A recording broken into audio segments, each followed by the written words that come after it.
and Dr.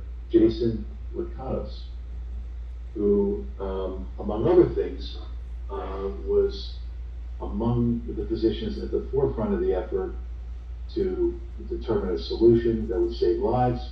He was early, perhaps among the first in on hydroxychloroquine, on ivermectin, and he has, up to this point, led somewhat of a, what is it, Cervantes-esque?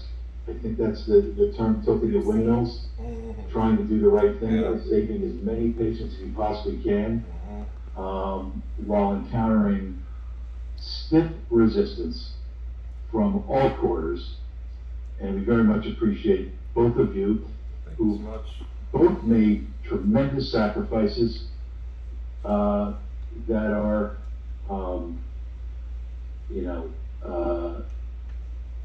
difficult, I think, for most people to understand. Lauren lost her father after basically being tortured through medical procedures that we believe really weren't necessary. And of course, any physician that tries to swim against the current on remdesivir and vents, you're certainly not going to be, on the yellow brick road to professional success and laurels. Let's put it that way, but we'll hear more about that. And there's so much information. We've already, in advance of this interview, secured a pledge from both that we can come back and do a follow-on interview to make sure that we're able to record this information and get it out to everybody that needs it. Thank you for being here today, both of you. Absolutely, thank you so much. Yeah. Lauren, tell us about your dad and what happened. So my dad's name was Michael McFan. He was 66 and died at the hands of Palms West Hospital on August 1st, 2021. He first started experiencing COVID symptoms July 8th and received a COVID test July 9th at a walk-in clinic, which came back negative July 10th. July 11th, he took a COVID test at Palms West Hospital and it was negative. So they sent him home with 2 antibiotics to take for a week and ibuprofen. July 12th, the next day, he went back to Palms West Hospital and took another COVID test, and this time it came back positive. They told him to go home and stop taking all medicines and tough it out because he's a strong guy. My dad was a big, muscular man in great shape his whole life with no underlying medical conditions. July 15th, 3 days later, he went back to Palms West Hospital because his oximeter reading was 88. He had trouble breathing and he was in a lot of pain throughout his body. Of course he was, since he was told to take no medicines. They ended up keeping him in the hospital and giving him remdesivir. On July 20th, he was moved to the ICU ward there. He was refused food and water and isolated. After being in the ICU for 3 days, on July 23rd, we begged the infectious disease doctor treating him to prescribe him ivermectin. The doctor reluctantly agreed to prescribe him 1 dose. Then he agreed to prescribe him an additional 4 more doses, equaling a 5-day ivermectin treatment. By the 2nd day of getting ivermectin, my dad was noticeably better. He was up eating, drinking his favorite drink, coffee. He was happy, giving thumbs up to nurses, and in good spirits. The infectious disease doctor then said it was hurting his liver, but we all saw the reports and it wasn't. Other doctors can verify that it was not hurting his liver. He stopped the ivermectin and didn't give him the rest of the 3 doses that he initially agreed to prescribe him and did prescribe him. But by July 26th, there was a shift change, and the intensivist doctor there was saying that they were going to intubate my dad, and we were scrambling, trying to get him moved to another hospital. The intensivist doctor said he's too weak to change hospitals at this point, and they intubated my dad. The doctor before him said he wasn't even close to being intubated. By July 28th, he was getting dialysis. The ventilator caused him kidney damage. I talked to the CMO of the hospital for over half an hour on the phone, and he said ivermectin is hard on his liver and will not allow him to be treated with it anymore. Even though the infectious disease doctor initially prescribed the 5-day treatment, and even though it was 100% not hard on his liver, and even though I reminded him several doctors I knew saw the reports and said it wasn't hard on his liver. So we hired a team of lawyers, Lorigo Law Firm, and another doctor. On July 31st, 2021 at 10:42 p.m., the hospital doctors treating my dad, the hospital CEO, and CMO all got emailed a petition stating they will be ordered to court soon, and the court has 72 hours to let them know when. So the petition for administering ivermectin rightfully to him again by a different doctor who we got another prescription from, who was going to court for us about it. Then at 7:16 p.m. the next night, less than 24 hours later, the intensivist doctor from the hospital calls me and says, "You can come in with only a few family members to see him. He's not doing well." Mind you, we weren't allowed to go in the entire time, and a priest wasn't allowed to give him anointing of the sick. Right when we got there, we saw numbers keep dropping on the monitor near him, which was blinking but not making noise, and it dropped to 30. We didn't know if it was his blood pressure or if the blinking meant something bad. So we notified a nurse slowly walking by, staring at her cell phone, not paying attention at all to my dad. She then says it was his blood pressure and runs to alert a bunch of nurses and doctors, and they go in and try to resuscitate him. How come we had to do their job by alerting them of his condition? We did not know what the numbers on the machine meant, and no one was busy helping anyone. Seriously, the ICU was not busy at all. He died right in front of us, and no one closed the blinds. We saw the staff pumping on his chest and trying to save him for about 25 minutes, giving him needles, jolting him, and so on. It was a sight that still haunts my family and I. We never got to even go near my dad at all. We stared at my dad's dead body through the glass for hours until the funeral home got there, and we were not allowed to watch them take him away. Less than 24 hours later from the court petition notification on August 1st, 2021, we watched my dad die. I talked to a forensic autopsy doctor and another autopsy doctor/lawyer, and both talked me out of getting my dad an autopsy based upon the fact that it would cost well over 10 grand, and we would still ultimately not get any answers, as my dad was a COVID-related death, and also nothing would hold up in court due to COVID. A lawyer told me that in May 2020, Florida passed a law making hospitals and doctors immune to malpractice and COVID-related cases. But my dad's death certificate says cause of death, cardiac arrest, shock, and ARDS second to COVID. It also said part 2 end-stage renal disease, HD, contributed to death. By putting him on the ventilator, they caused dialysis to take place. My dad was super healthy, nothing wrong with his kidneys. Hence, end-stage renal disease was caused by the hospital. I looked into his medical records and it says cardiac arrest, cause unspecified. I cannot believe my healthy father couldn't get the right medicine or proper care. He didn't have end-stage renal disease. That was hospital-caused kidney failure. The cause of death shouldn't say cardiac arrest or shock. ARDS, or however you say it, second to COVID, the third listed cause, is probably the only one that is correct. The CMO should have allowed him to take the rest of his ivermectin doses when we talked to him on the phone instead of denying him it. He only had 3 days left to take it, and the CMO shouldn't have kept allowing medicine and treatment that wasn't helping him to continue. I reminded him of the oath he took as a doctor. This is a tragedy that could have been avoided. We have all the medical records. He was given remdesivir, which contributed to dialysis and death as well. What is going on in these hospitals are crimes against humanity, and it's an evil disgrace that my father and a multitude of others died needlessly just so hospitals can make money and just because most doctors are cowards. Sorry, but it's true. And also the nurses, they should screen them before they hire them because they're getting away with all types of garbage. I'm sorry. Thank you for letting me say that. Terrible. Also, There's no need to be sorry. Just like so many that we hear, yeah. same story, same outcomes, same everything. It's unbelievable. We interviewed 50 people and they all have remdesivir, Yeah. renal failure, vent, death. So Dr. Mercado, you specialize when necessary on early treatment and have taken up a new vocation of telemedicine. Yeah. We could discuss some of what went into that decision making.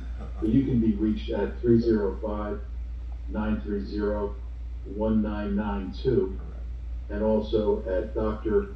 J. Sun That's the letter J, SON.com, drjson.com. And by the way, I don't have any financial interest in any of this.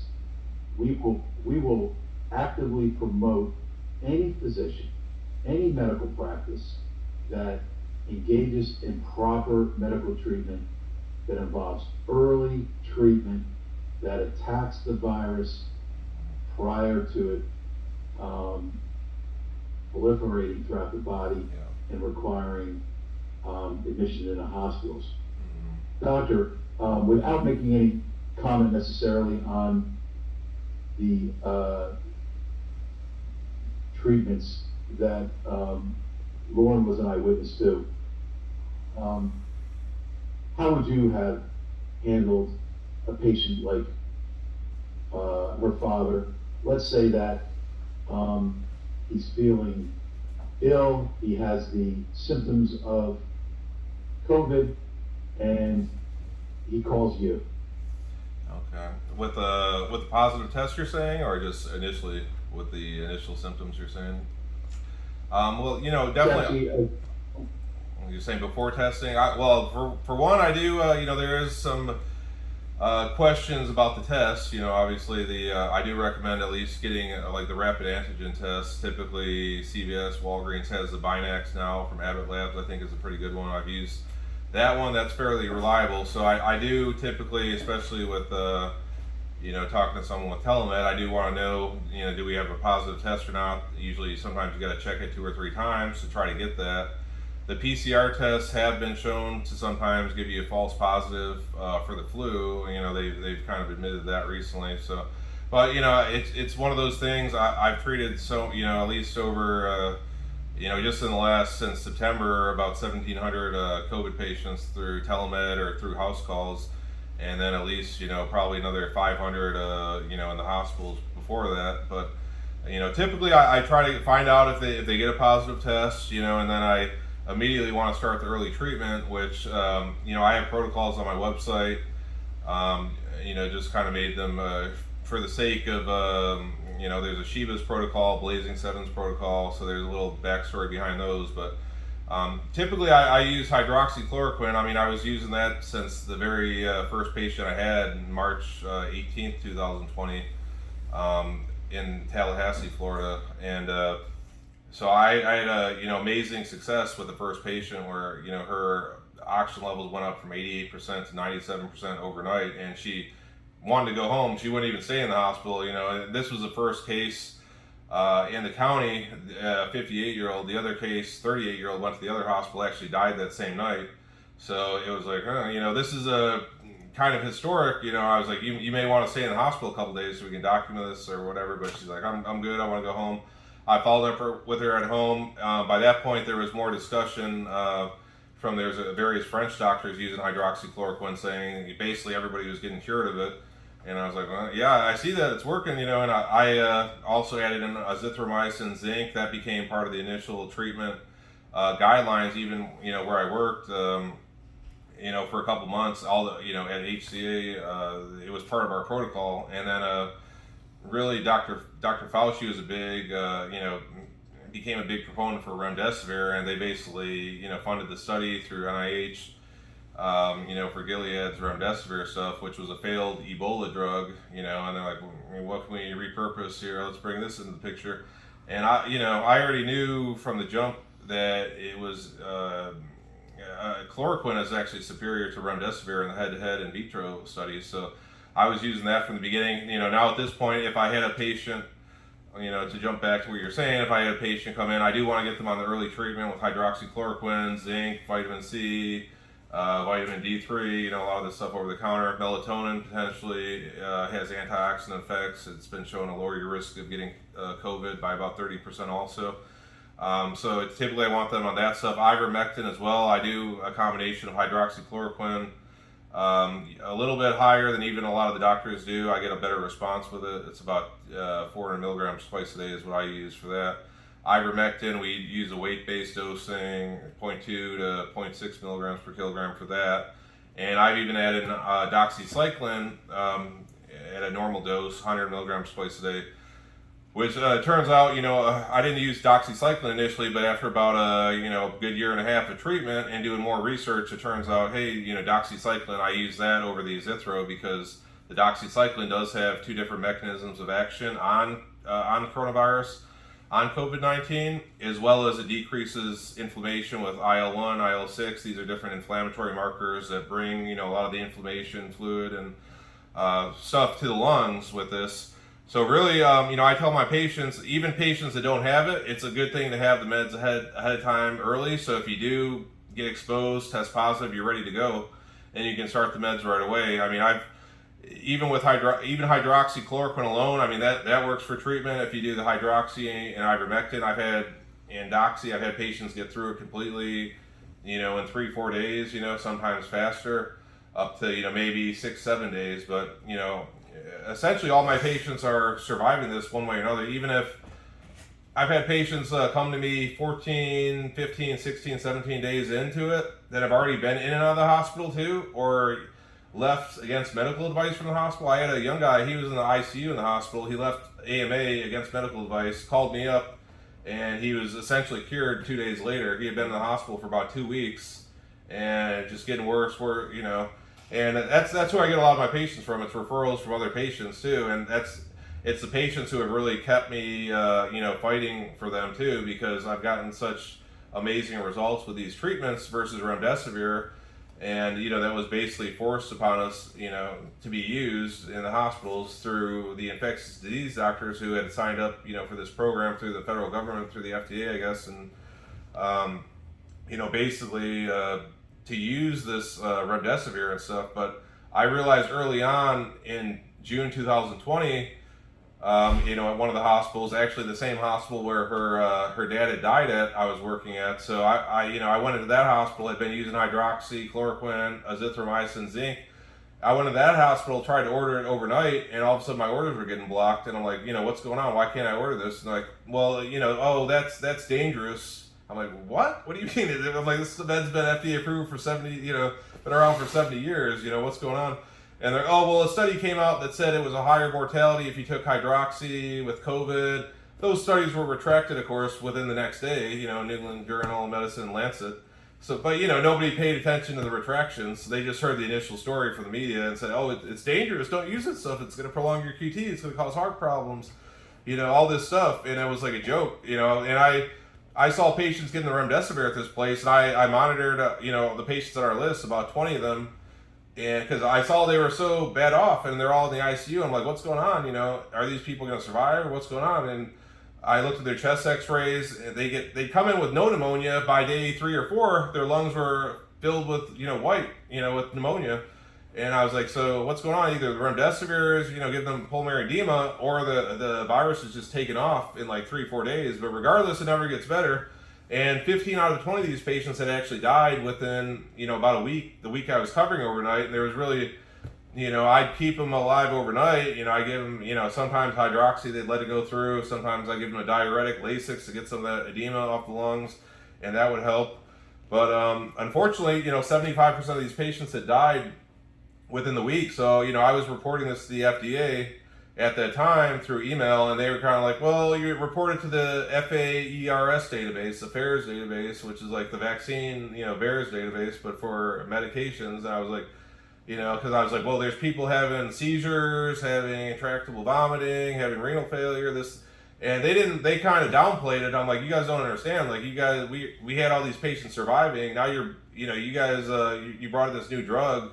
This is before even FDA approval or anything, but it was, supposed to be this experimental program for a year, and, all the data is going to go back to them. They're going to figure out if it works and all that.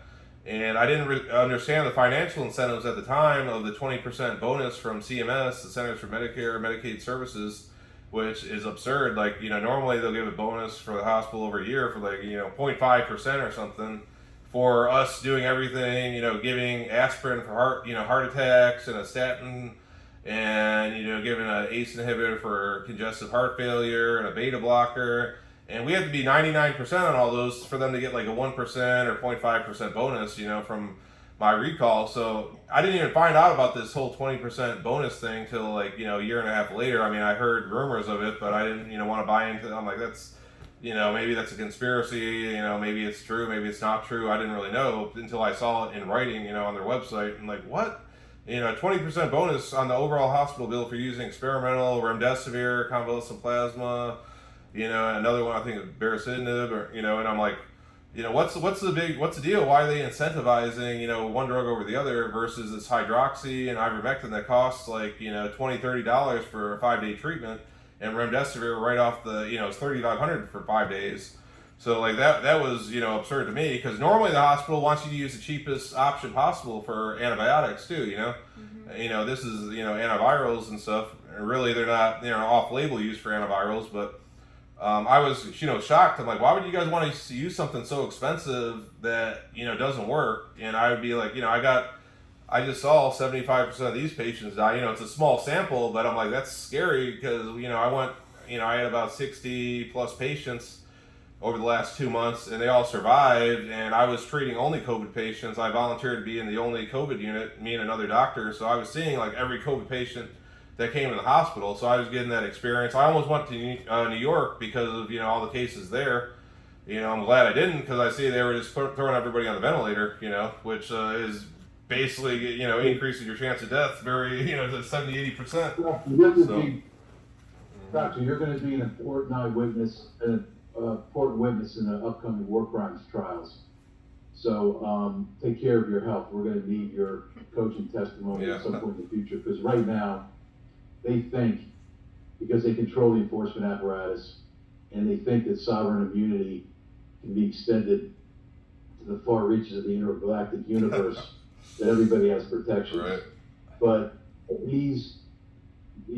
and I'm talking to people in the FDA, I'm talking about you GS-15s, you GS-14s at the FDA and CMS. I'm talking career civil servants. I'm talking to people at the CDC. You know what happened. And there's going to be a reckoning. It is going to be absolutely brutal. You know what happened. And right now we are beginning to array our attention and our concentric force on the upper levels of these public health agencies, the Dr. Fauci's, the Dr. Lane's, and others. I'm well aware of the two core areas where immunities, legal, sovereign indemnifications will not extend. We're well aware of it. We're going to be focusing on those areas. Yeah. This is disgusting. Yeah. Everybody knows what happened. Yeah. Right? It's so obvious, and we're not going to pretend anymore that it's not happening. Exactly. Real quick, I want to point something out with her case too. Can I ask you a question? This is out of sheer personal curiosity. When you were in March,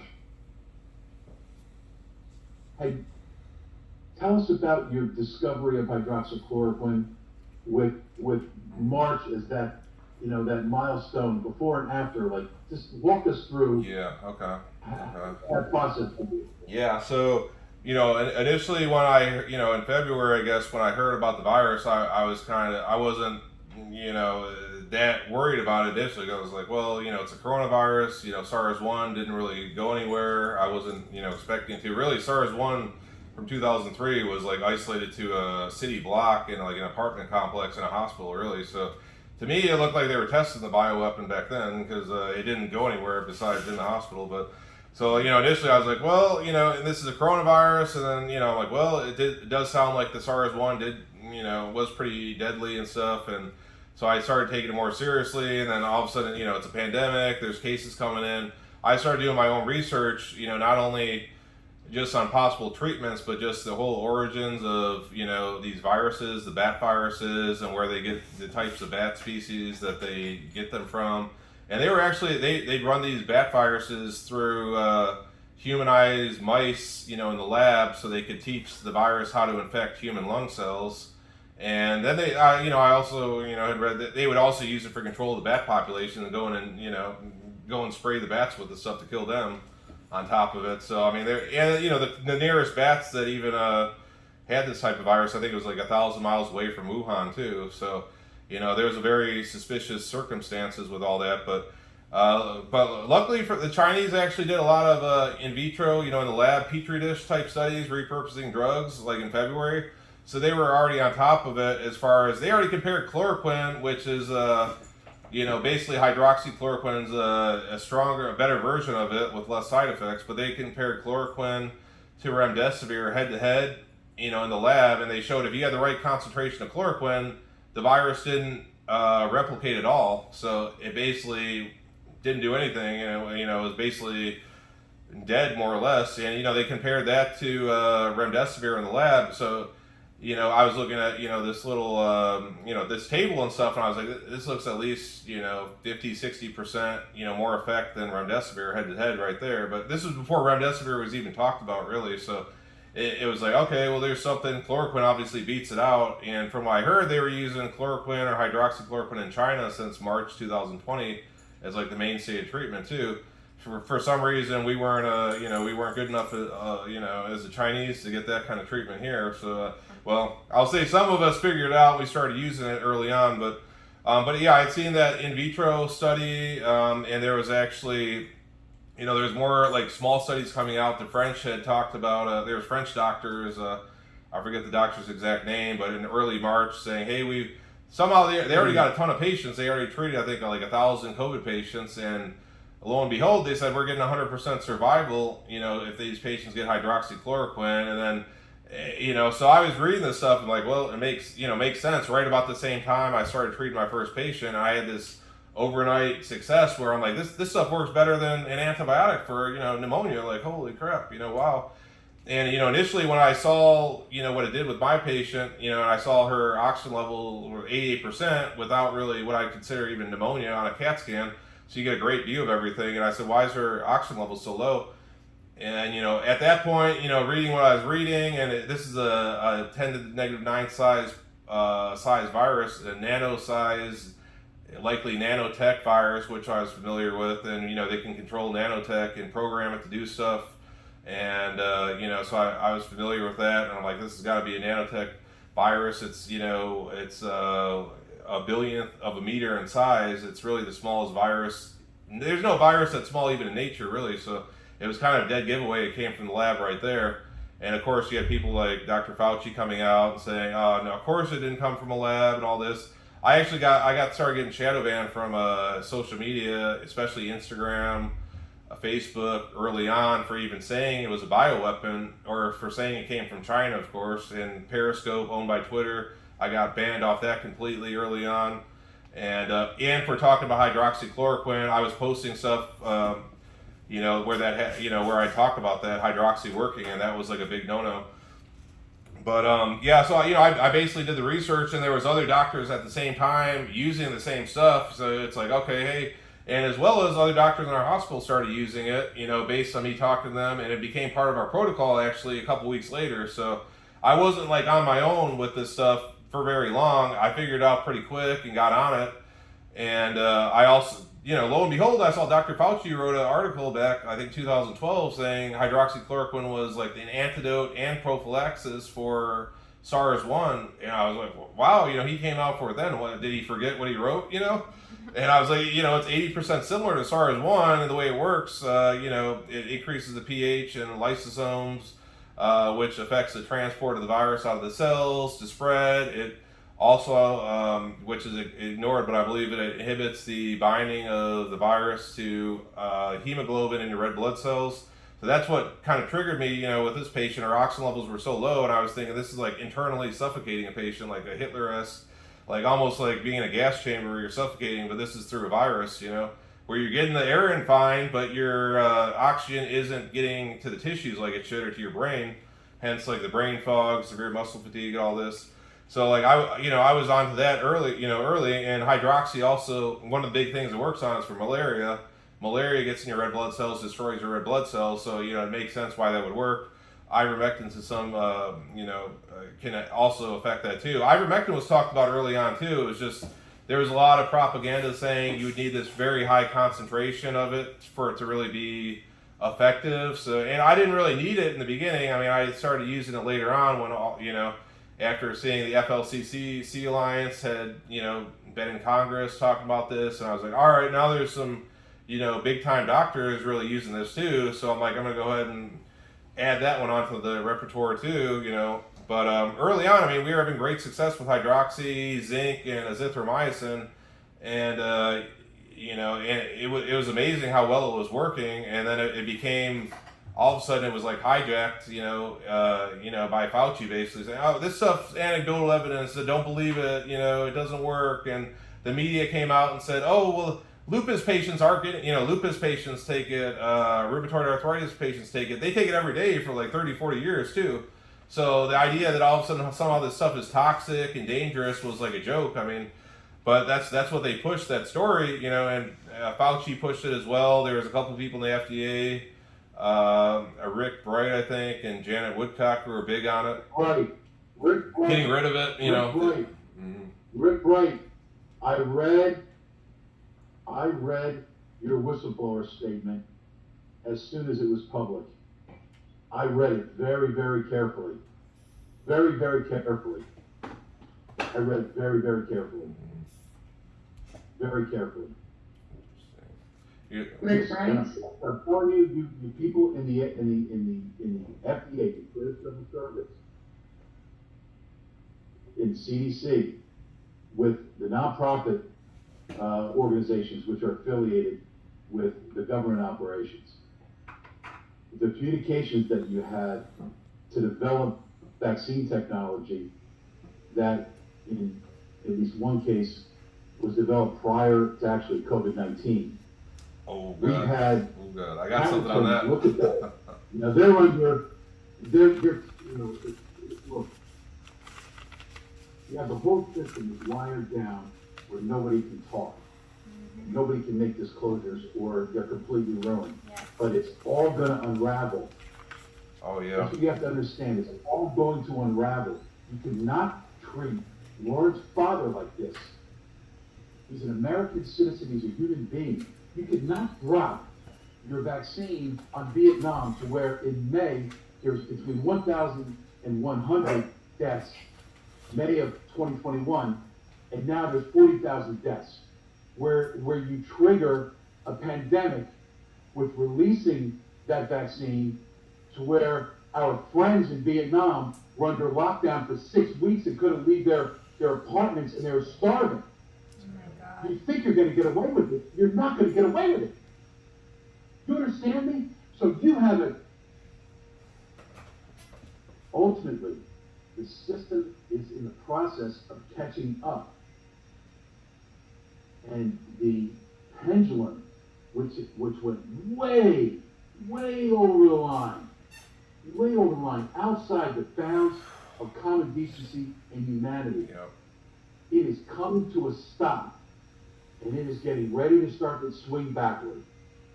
And the people that get out in front of this now, you have a shot. You have a shot, because we're going to be promoting the idea of amnesty for treating physicians and treating nurses. Because you guys were put in a really bad situation, because you were given protocols. So it was supposed to be from the best scientists in the country. What a joke, you scientists. I know. I'm not gonna name any names, but you know what? Lancet, you're not a professional journal anymore. We read the hydroxychloroquine study. I read that in 5 minutes. I knew it was an absolute travesty. Yeah. Over 100,000 patients from around the world. You did all the meta-analysis. Totally fake, in yeah. multiple languages, multiple systems. Give me a break. Everybody read that. They knew it was fake in the first 5 minutes. You're murdering people. Yep. These are crimes against humanity. This is genocide. I know what happened in New Jersey. I know what happened in New York. You think we're going to let it go? We're not going to let it go. We are not going to let it go. And yeah, I'm pissed off. We've been watching this now. We saw this unfold like a slowly unfolding car crash. It began in February, where things were just off. Things were not making sense. All our institutions were just reacting in a bizarre way. I'm sorry. Yeah, you know what? You got a good point. What you remind me with the vaccines too is that some of this, I didn't want to believe a lot of this stuff was true too. I mean, I had, somewhat faith in the, medical establishment, how things work. I mean, although science is always changing, but it was really definitely a joke that they're like, well, the door is shut. It's proven hydroxychloroquine doesn't work. Like in June 2020, I'm like, what? There's medications, steroids for ARDS, which is similar to what happens with COVID, acute respiratory distress syndrome. It was like, that's debated for 20 years back and forth whether or not it works. And you got like half the studies show it does, half it doesn't. I'm like, who's going to say this doesn't work after about a month of, not even a done study? Like, what? What is going on here? But the point I was going to make with the vaccine, let me tell you this real quick. 2018, I got a document, 115 page, I think, document from the Pfizer, I call it the commie vaccine, the Pfizer BioNTech vaccine. August 31st, 2018, so it's like sent from one person to the other. It's a toxicology report. And they specifically name the Pfizer BioNTech, what is it, the BNT 162? I have it somewhere around here, but it's basically, it named COVID-19 in 2018. And guess what? COVID-19 didn't exist technically. I don't think they named it COVID-19 until 2020. So how did Pfizer already have it named COVID-19 in 2018 and already have the same vaccine already studied on animals, which it did show at least double the miscarriage rate in the animals they tested, along with other stuff, which of course they left that out of their their data when they actually did come with the Operation Warp Speed stuff too, which I said, how did Donald Trump miss this too? Because Operation Warp Speed, he must have, I don't know what he was told by Fauci, but I said, these vaccines, definitely Pfizer's was done, a year and a half before, or probably 2 years, if not more, the vaccine for COVID-19, the exact one they're using. So how was it done, and how were they already had it named COVID-19 in 2018 if they didn't know they were going to release it in 19, or somebody was going to let it out? To already have like, oh, here's the COVID-19 vaccine. I don't think they'd let that out in 2020 and call it, COVID-19, but I don't know. Maybe there's something, I don't know. If I could just step in, because I want to make a modest defense for elected officials of all stripes. From Trump to Biden to McConnell to Pelosi to members of Congress to state legislatures to governors. All right? They are our elected representatives, and they are entitled to have uncorrupted medical advice and expert advice. They're the ones that ultimately are responsible and hold these lives in the balance, and the whole system has become corrupted. So I agree. When I'm in my own mind, when I'm thinking about what, if you want to see, the proof, just take one political figure who was somewhat controversial, but President Trump, President of the United States was given remdesivir, I think it was November of 2020. Hydroxychloroquine. The evidence, for anybody that was reviewing the evidence on remdesivir, it was out there that it was withdrawn from the Ebola studies. In August of 2019, it was withdrawn by the Compassionate Use Oversight Board. And then I believe they may have slow rolled that until a December release, and then deceptively titled it so you couldn't find it from a Google search, right? But that the assessment on that came out in December, and I believe that our investigations will ultimately determine that sometime before that, remdesivir was just given the green light, probably because, one possible reason is because it can only really be administered by IV, which means that if in the unlikely event it turned out to work, it would never be able to be used at home or for early treatment, because the goal of some critical mass of people was to prevent early treatment, because if you get early treatment, you don't fill up the hospitals. You don't fill up the hospitals, you can't get EUAs. Guess what? They were never really that filled though, too. I got data from what was it, U.S., these are government data, but it's, let's see, National Center for Health Statistics from 2020 to 21, and, this talks about different in-hospital mortality and stuff, and as well as the percentage of really the hospitals, how much of the hospital was filled with COVID patients, and it was less than 10% of the hospital like the whole time, and it never went above that. So it was never, honestly, I consider this like a healthcare bailout for the hospitals because guess what? My company was going bankrupt at the time. They rebought all their stocks. They, went bankruptcy protection or some sort. They did something with all that, but they laid off like 180 doctors too, hospitalists in August, 2020. But the hospitals were doing very poorly. I mean, we had a whole group chat on WhatsApp between 30, 40 doctors in this hospital. We were getting our hours cut, actually. We were working 12 hours a day, only getting paid 10 because the hospitals didn't have enough patients in there. During the peak of COVID, supposedly, in April and May 2020, when it all started, when we got locked down, when the hospitals were too filled and overflowing, they're cutting our hours, saying we can't afford to pay you for a full 12 hours. You're only getting 10, but you got to cover your patients till 7 a.m. to 7 p.m. anyway, but we're going to pay you for 10 hours. Because they said they had about it was almost 70, 80 more patients daily census a year before. So how is the daily census so much higher? Like at least I'd say almost 40% higher or something like that. A year before to COVID that we're supposed to be in this. The hospitals are overflowing, which I know that was fake too, because I can tell you the first hospital I was at, guess what? The other hospital that was, in bed with the media, where they're writing, newspaper articles about them, they're on TV and all that. They were saying they were expecting 100 COVID patients a day. And guess what? Their census for COVID patients was like 1 or 2 a day total in the whole hospital. Where we had 20 to 30. The other hospital didn't even want the COVID patients. They're like, no, give them to us.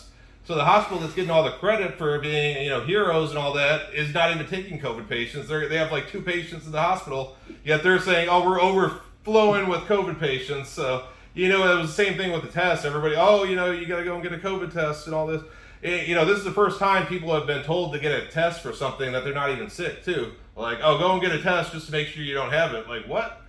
And of course the tests were rigged, partially to get more, probably false positives than not, and then whether or not you got COVID or you die of remdesivir poisoning and pulmonary edema, that's another story. But that worried me. I want to talk about haunting thoughts. So the PCR test, and when we were preparing our Facebook suit, which was really just a means to get pages 46 through 108 into a federal docket where they couldn't be memory hold, and we've done that. That's always there. But when we were putting that together, we saw the German group that was putting together the Crimes Against Humanity case in Europe regarding the PCR test. But the thing that really haunts me is how many people went into hospitals with a false PCR test, with a little, or just regular flu, and were tracked towards that remdesivir, which triggered it's got to be more than. It's got to be a significant number. Yeah, a lot. Does that seem reasonable? Yeah, and it's hard. Sometimes, it's hard to say too, because a lot of these people would come in and get the positive test, and like I said, the first patients that I was tracking when they brought in remdesivir, because I'm the type, I want to know if something works or not, as good as I can. I'm not gonna. You don't have time to wait for some study with 2,000 patients and repeat it, 5 times when you're at the beginning of a quote unquote pandemic, or scamdemic, whatever you want to call it. But that reminds me. So I was looking at the FOIA that came back from, I think it was Judicial Watch, and you have all this hyper focus on RCTs regarding hydroxychloroquine, which has been FDA approved and off-label since 1950s, maybe right before that was chloroquine. They gave it to the World War II vets in Southeast Asia and Africa, I think, in World War II. It goes all the way back to quinine around Spanish flu. Maybe the back of the Spanish flu, maybe, who knows. And they're just focused, we need RCTs. And then I see emails from, Fauci is really smart usually about what what emails to open and what not to open. One funny one he opened was from Adam Gardner, who says, "Let me tell you how they created this virus in the lab." And you can tell he actually made the mistake of opening it. Wow. He's like, "Oh, he got me, right?" Oh. But then there's another one where he says, so somebody asked him about the hydroxychloroquine, and he ships it off to a subgroup, and they're going to track it to animal trials. Like, why What? are you sending hydroxychloroquine Yeah, to animals? It doesn't make any sense. No. And you're just like, I mean, it's complete. Like anybody looking at this Yeah.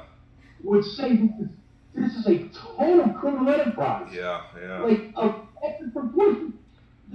They're sitting there. It's withdrawn from the Ebola. Remdesivir is withdrawn from the Ebola study because it's killing Nigerian kids. When and you look at the Chinese study and you read between the lines, and it's almost like, wow, maybe the Chinese doctors are actually less corrupted than the U.S. researchers. Yeah. Like they make almost like a thick comment about.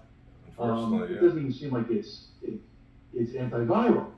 And then the next thing I have in my mind is the Arkansas infectious disease deck, which if you haven't seen, I'll send it to you, where they're comparing the COVID slides, remdesivir to hydroxychloroquine. And they're basically saying, like, remdesivir isn't really not antiviral. So somebody, I mean, the only thing that I think is protecting these people is just that there's just been this general consensus across the country that no one is going to look at it. Mhm. But as it becomes known, the outcomes and the number of people who are snuffed out by this, and the awareness begins to build, they're going to have to do something. So right now, I'm like, look, our elected officials, you're getting really bad and corrupted advice, and Yeah. just like it was a big ask to expect a physician who had always been working on standing orders and protocols as being a reflection of the best science that filtered out all the noise, and now saying, hey, look, you should have known better, you shouldn't have relied on that.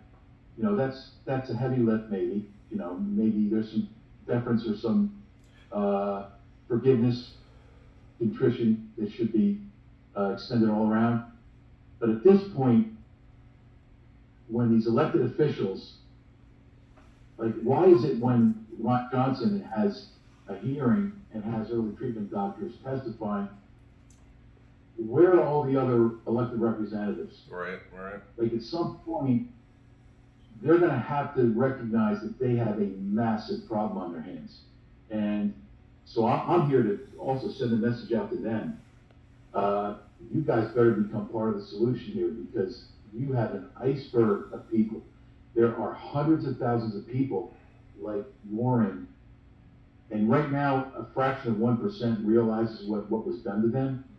But when you start getting that percentage to creep up, it's going to be very difficult to keep a lid on it. Oh yeah. Well, you know what else too? You can look up if you want to do a FOIA request. I did a report to the Inspector General too. Basically, I accused Fauci and all them and the FDA of fraud early on, and I think it was August 2020 when I got the response back. So I haven't followed, I haven't heard anything back from that. But I'm like, I think something's going on with the FDA, or I don't have the exact copy of what I wrote on that, but I was like, this doesn't make any sense. I'm telling them, this is a big, going from all these patients surviving to. What's that? You were emailing the FDA? Yeah, I was in June 2020. Okay, that's a real important part of the historical record. I accused them of fraud, actually. I said, you guys are defrauding the taxpayers by buying all this crap, this remdesivir. I said, you're using taxpayer money to buy this junk? I was like, what are you doing, And I was like, all right, someone's obviously taking a payoff for us to use this junk, early on. And I'm like, why is everybody like telling me that, this is hydroxy is dangerous all of a sudden? I'm like, what are you talking, based on a retracted study? I'm like, does anybody follow up on anything? Does anybody, and then there was a Henry Ford study too. And it's like, oh, that's a retrospective, that's not you know, it's not a randomized, double-blinded, placebo-controlled trial, and blah blah blah. But you know, really, you know, there's a lot of different types of studies we do, and they all add up to. Meta-analysis is kind of the best when you get everything added up. But Somebody intervened and prevented it from being published in one of the journals. yeah, you're right. So we have the outline, I believe, that's held. You know, we did it from summer of 2020. We started in June, and we ended up filing it in the first week of December of 2020. And it remains true to this day. Like, you can go, everything remains true. That's, as former federal prosecutors, that's how we wanted to do it, right? You wanted something that you asserted today to be true a decade from now. Like, the evidence is only going to improve. Yeah. So we have the architectural framework. And as we get more and more physicians to come out and FOIA requests come back, and I would also recommend to anybody who's from the IT governance aspects of the FDA, CDC, CMS, and NIH, most specifically NIAID, World Health Organization for that matter, you should preserve all records, because ultimately, when these investigations get rolling, how records, first of all, records really can't be lost if you really try hard enough. Actually, some narrow percentage can, but it's hard to know how to do that perfectly. So it's like you're engaging in tremendous risk if you try to obstruct by destroying documents. And if you try to say, oh, it was the janitor that did it, you know, the IT janitor that comes in, it's going to be very, very, it's going to be a heavy lift in the future, because we're on a precipice where you have a consensus that builds, and then the next thing that happens, we've seen this, I could show you other points in history where I believe we are now, and it's like, this has been perpetuated because everybody's looking the other way. They turn a blind eye to it because there's a series of incentives that allows people to pretend it's not happening. Exactly. They provide plausible deniability. Yeah. And that kind of thing holds up until it doesn't hold up anymore. And then when it unravels with acceleration. Yep. So I think that we're approaching that point. This interview actually is very meaningful to me, because I've been looking for somebody, you know, who actually is a physician, you know, who's actually a scientist, right? Whose experience dovetails mine as, you know, an observer, because, so in March, the 12th of March, I came across a World Health Organization treatment protocol that included, for the first line of defense, hydroxychloroquine, that included pediatric dosing. To me, that was very meaningful, because if they have that pediatric, you know, for pediatric care, if they're giving, if the World Health Organization is saying hydroxychloroquine, and by the way, no organization has greater experience with hydroxychloroquine, you know, antimalarials, than the World Health Organization. So those are really, like, that's where the expertise lies. Mm-hmm. Yeah. Also, I was in a malaria zone in Vietnam, where they still actually occasionally saw malaria patients. They had hydroxychloroquine, ivermectin over the counter. So these are physicians that are used to using those drugs. They were using it prophylactically by that time. They had seen that it was a blood disorder from that time. When I mentioned ventilators, their position was, why would you want to pressurize their lungs? You're just going to make it worse. So at the time, I thought, this is stuck up Western medicine not being able to learn anything from Asian medicine. That's how that was the frame that I had. And I'm embarrassed to say that I gave that professional deference to Fauci and those public health care officials for far too long. I think I began to allow it to unravel in May, was when I really started to unravel it. part of that was when I saw the response of Facebook. It basically built censorship protocols to help further these crimes against humanity. So Facebook is going to have major legal liabilities in the future. Twitter, to a lesser extent, you can still get, they engaged in it, but not as savagely. It's better now, yeah. Facebook You're right. Facebook was crazy. So, Doctor, did you see at the beginning of it? Did you see do you see a difference? I'm going to figure out how to ask this question. Because you're floating between 3 hospitals. Is that right? I was. I guess technically it was 1 of 4 of them, but I was at 1. Actually, I got thrown onto nights basically because there's no quote unquote nowhere to go because, basically they were saying the hospitals are so dead. Partially it's self-imposed, because the states were not allowing elective surgeries for, a couple months at a time. So like there's no, the elective surgery, someone wants to come in and get a hip surgery or a knee surgery, those weren't allowed because we had to make room for COVID. So the hospitals were like 50% filled during most of this time. And then the hospitals like, we're losing money, we can't afford to pay doctors and And, but I ended up being on nights, so I was at 8 months at one hospital. I was at, I covered a week here at another hospital, and I was at another hospital 2 months. It was actually like 1, 2, 3, 4. I think it might have been 4 or 5 different hospitals, but mostly at one place. But it was kind of the same. It was the same thing because it's all the same, system. But I talked to my other friends who are doctors in other parts of the country. And it was the same thing in other hospital systems too. So this was like all around. I said basically it was like a corporate policy with a lot of these hospitals and through the pharmacists too. So the pharmacists are going above and beyond what the pharmacists don't determine what treatments to use on a patient. They look for safety issues or something like that, or if you someone's got a bleed and you're giving them a blood thinner or something, they'll hey, you might not want to do that. They don't say. Hey, why are you giving Tylenol for that headache? You should be giving ibuprofen.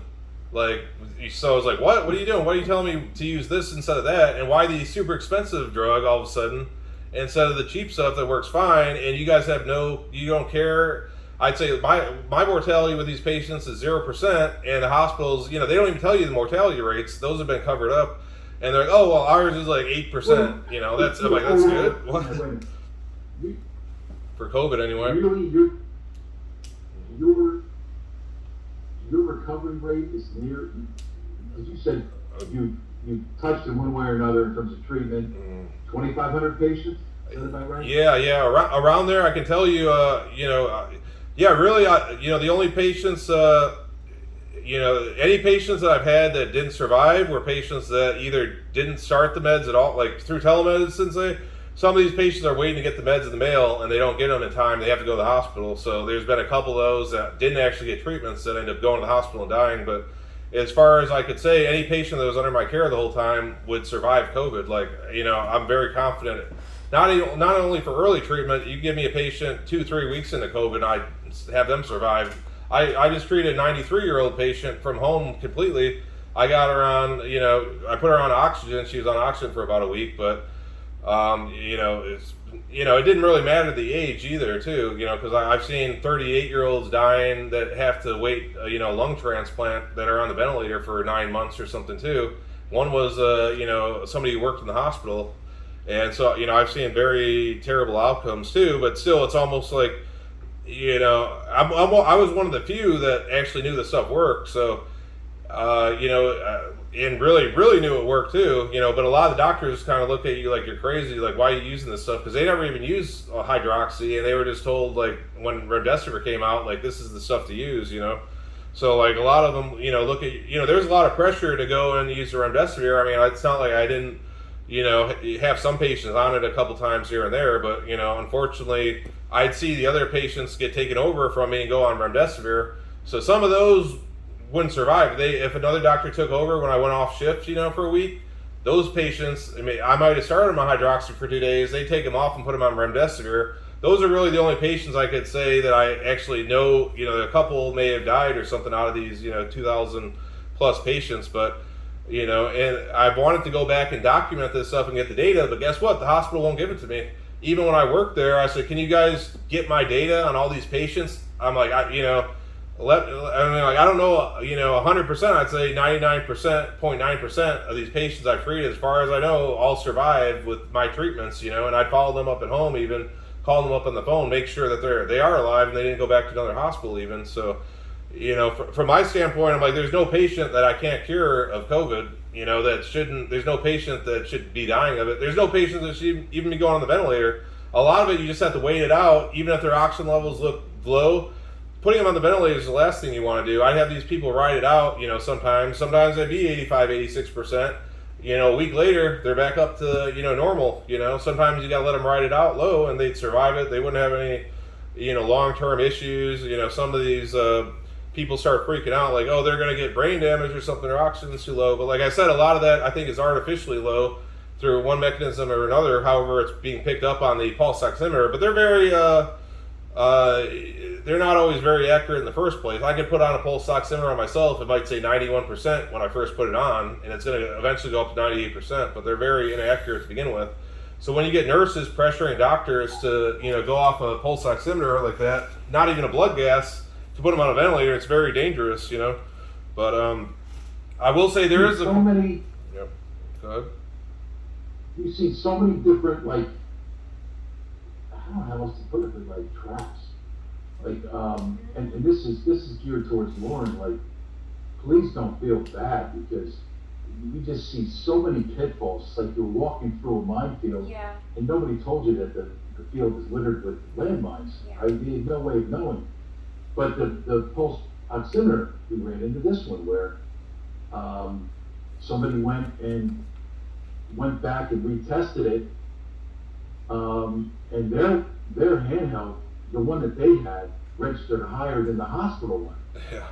I mean, Yeah. it's anybody's guess how many people that falsely registering oxygen measurement device was giving false justifications for intubating people. Like, Lord only knows.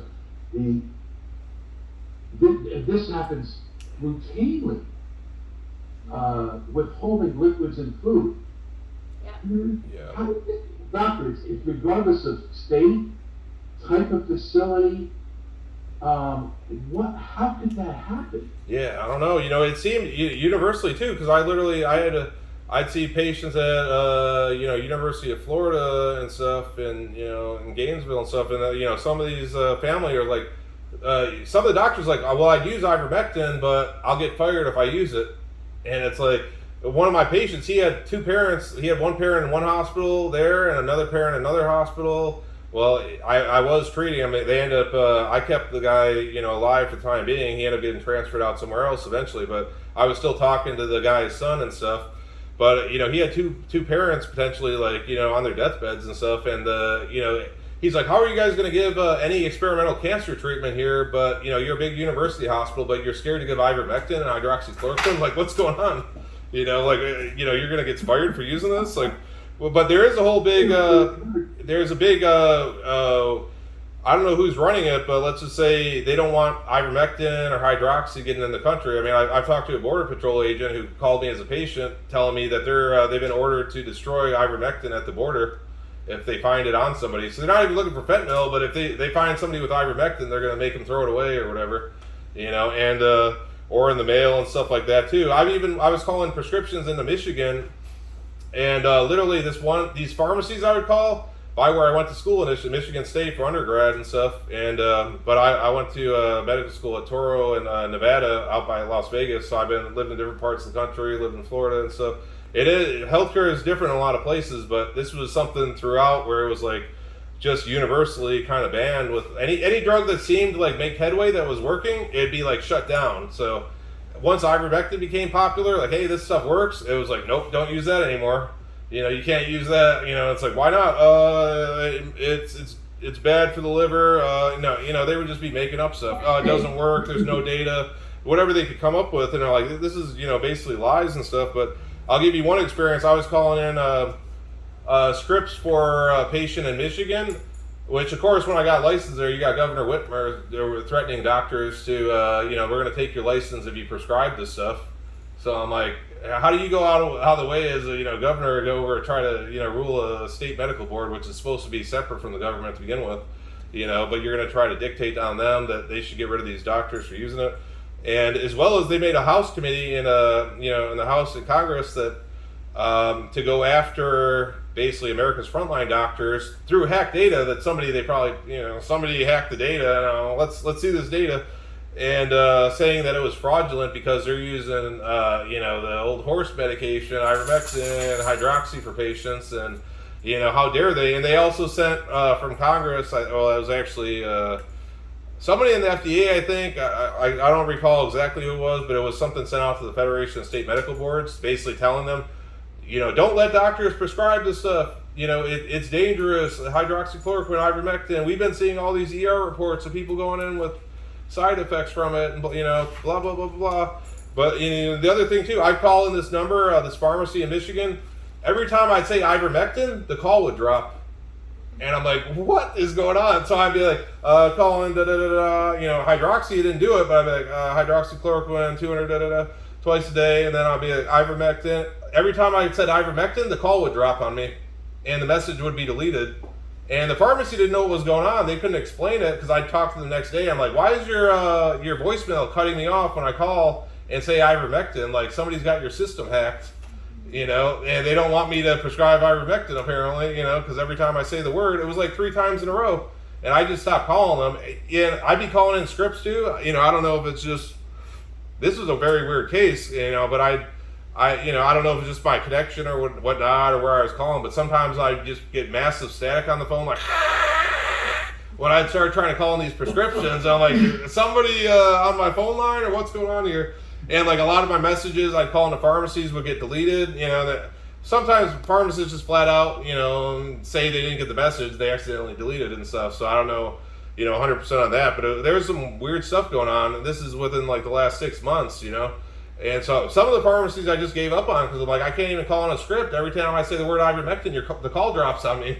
So I was like, I don't know how that works or who's doing this, but this is kind of scary. You raise an interesting point. This is probably for our intelligence agencies.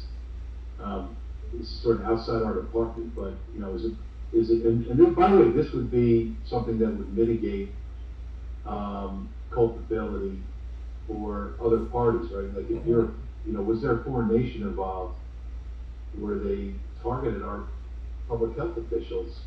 Maybe I'm being too hard on, if Dr. Fauci was the target of a foreign nation that had him in some kind of like, 4th gen PSYOP bubble of some kind as an act of war, well, that's a defense. But I'm less concerned about that and the impacts of Dr. Fauci as that's something our nation should know about. Right. This just seems, the whole thing, I don't even know where to begin. I don't know if to begin at the development of the vaccine before you had the COVID-19. Pfizer did develop a lot of the vaccine in China too, so they have a whole... I mean, like the sharing of patent rights, like some of the stuff you can fix if you re-engineer some of these agencies, like the idea that you're going to have a nonprofit affiliated with a governmental agency and that you're going to dole out grant money, which really, what's the difference between a grant and a kickback, except, one technically has, one is technically legal and one is illegal, but I mean, it has the same incentives. For-profit companies too, like Gilead, I mean, these are publicly traded companies that they're funding all their studies to get their drugs approved. Why are they not funding studies to repurpose drugs that nobody's going to make money on? Why are they only funding the studies that are going to make the stock market? People betting on their stocks cashed in for Gilead and Moderna. And Moderna, I heard, was going broke. They teamed up with Merck, like 8 years ago because they were going to go broke too. And I don't really trust Fauci on this because I've heard him talking about this stuff. It seems he's owned by big pharma in this country, not by another country. Because I've heard him talking about it years ago, and he's like, we need to find a way to make sure like these companies stay, profitable basically because they didn't want to make the vaccines. They're like, oh, well, we make these things and we don't make enough money on them.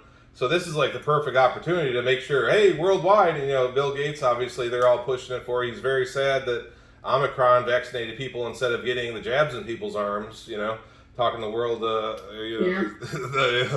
the Klaus Schwab's group. I heard So, you say that.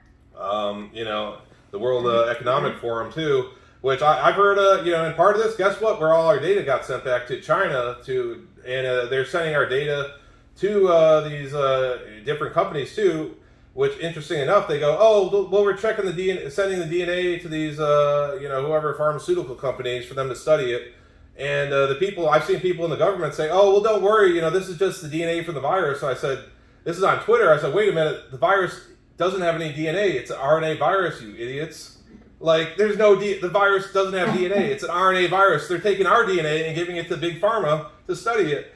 And I heard someone with the WEF, World Economic Forum, several years ago saying that this is all about data and they're planning to basically bring us in, the fourth industrial revolution and also to bring on the next human evolution. They said there's no longer going to be Homo sapiens anymore. We're all going to be, they said there's already these different species that are being created on Earth and they're gonna plan for, they said we need the big data and big tech to basically get the next evolution, human evolution happening basically. So that's people with them who Bill Gates is a part of. Zelensky, Putin graduated from there. Bill Gates was the first class. Trudeau, Macron, Merkel was part of it. I mean, you got Xi Jinping on there coming right after Dr. Fauci, explained to Klaus Schwab how the pandemic's going and how many jabs are getting in people's arms and all that. And you got Xi Jinping and they got Fauci all in line, people from the FDA all, bowing down to who I call him Grandpa Hitler, So he seems to be kind of running the show and people in the group are basically saying they said, someone's going to dictate the next stage of human evolution. And it's not going to be some god up in the clouds. It's going to be us. That's what the guy said. Us here at the World Economic Forum, we're going to be dictating human evolution. And he's like, we're not going to be buying and selling. He's like, well, we need the data. So, and guess what? The DNA data. That's how they're going to dictate our evolution because they're looking at all our DNA, seeing how they're going to screw with us.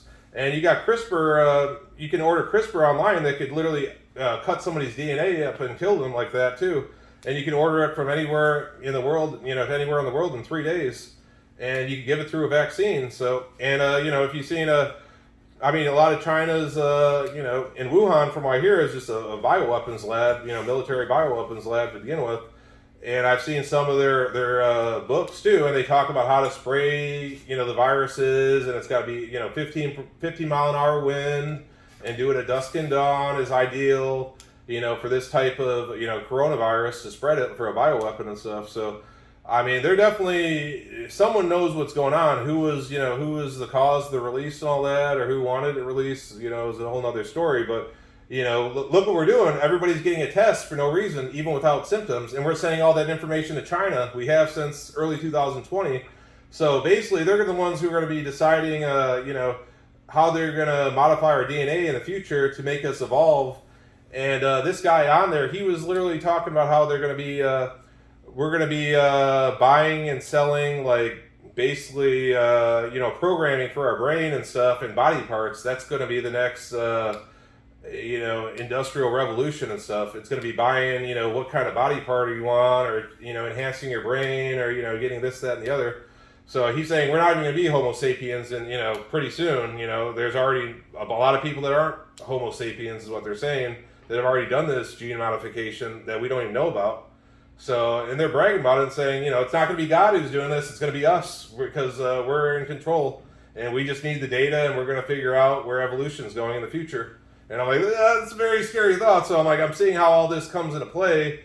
If it's not about, making money, then you got that whole other thing too. They're still sending all this data off, and, without any questions asked. And I said in the beginning, how do we even trust China that this was the right viral sequence that they told us? Because at first, you paid close attention back then, their bat lady too, and they were saying, U.S., if you guys blame us on this, hey, you guys got labs in, what they say, Texas, which is true, and Fauci has mentioned these labs too, that we got, the same virus in COVID-19 in the same labs in the United States, in like 10 labs or something.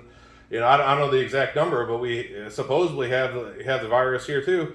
So when we were blaming China for it, China came out and through Twitter and other means, and they were saying, I hear in the media, they're saying, if you guys keep saying this in America, we're going to let you guys die in a sea of coronavirus, basically. We're not going to give you the sequence of the virus, and good luck.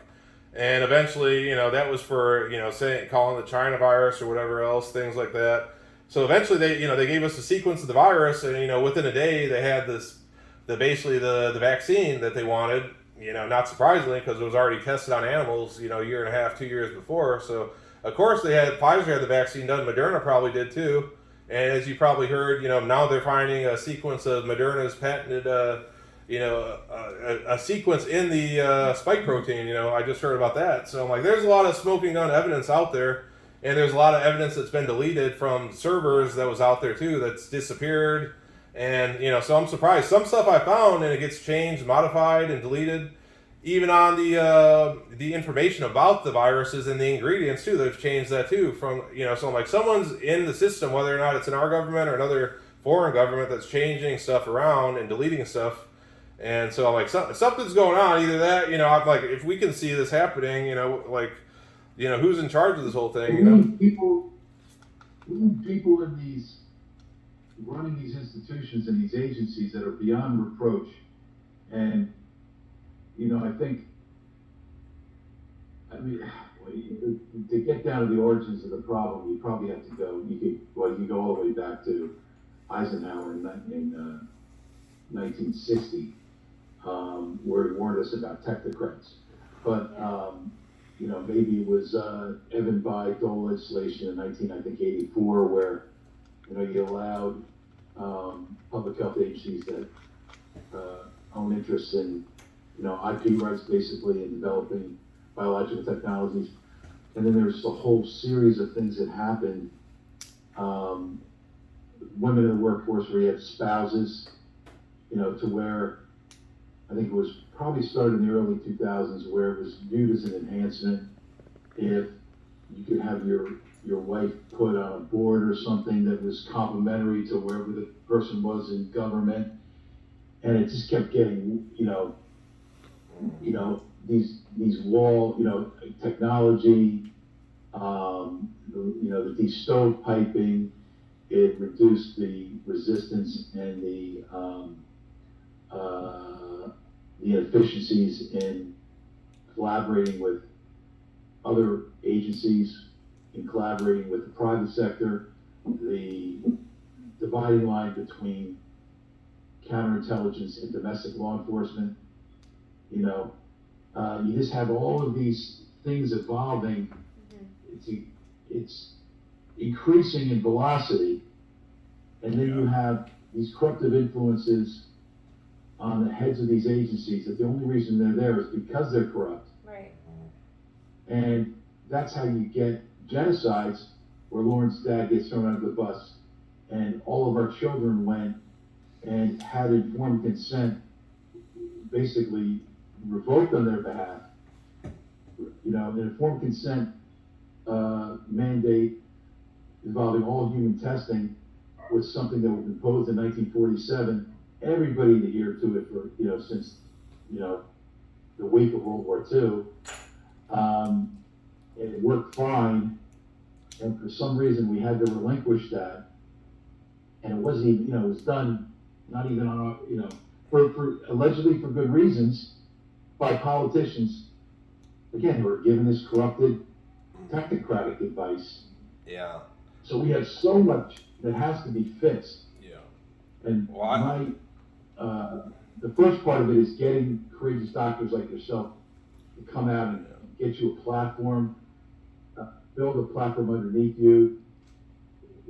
Nobody has a stronger claim on having made a timeless sacrifice, a monumental sacrifice, than Lauren and people who lost their loved ones to this.